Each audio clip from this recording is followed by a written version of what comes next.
Hello! Ngayon, dahil ang daming nagre-request kay Pogi, tuturuan niya tayong gumawa ng beef kare-kare. Simple kayo ni siya. Ribeye steak yung gagamitin natin at kayo na bahala kung anong parte ng karne yung gagamitin nyo. Slicein lang natin yan ng pinanipis at saka mag-ready na tayo sa ating mga ricados.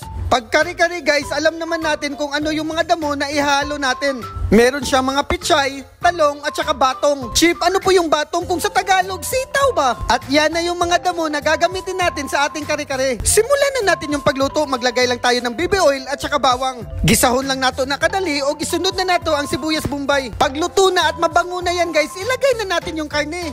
Ito na part guys, isusutid lang natin yung karne since ribeye naman yung gamit natin. Madali lang siyang maluto at saka lumambot. At hindi na natin kailangan pakuluan pa sa tubig. Halu-haluin lang natin yan hanggang maluto at titimplahan niya na yan ng asin at saka paminta. Maglagay din tayo ng aswete para pampakulay sa ating kare-kare. Dito sa barko, hindi kami kumpleto ng mga gamit kaya wala kaming pampalagkit na bigas. Kaya cornstarch na lang ang aming gagamitin. Mindset ba? Halu-haluin lang natin yan at lalagyan lang natin ng konting tubig sa dagat. At isimmer lang natin sa medium luhit habang nagpe-prepare tayo sa ating peanut sauce. Gagamit lang tayo ng creamy peanut butter at saka lalagyan natin yan siya ng beef stock. Haluin lang natin yan ng maigi at saka ilalagay na natin siya sa ating karne. Finishingan lang din natin ng white sugar para manimis na miss ang ating kare-kare at isimmer lang natin hanggang maluto na talaga yung ating kare-kare and ready to serve na. Kini, pwede na kayo na ato na siyang ipliting-pliting para igat kayo tanawon ba?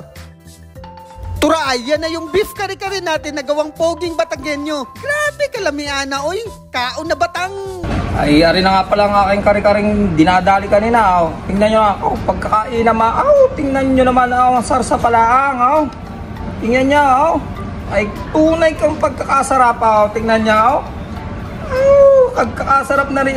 Lasa ko'y kayo'y mapapa. Teka, ang kailangan dito, tikman.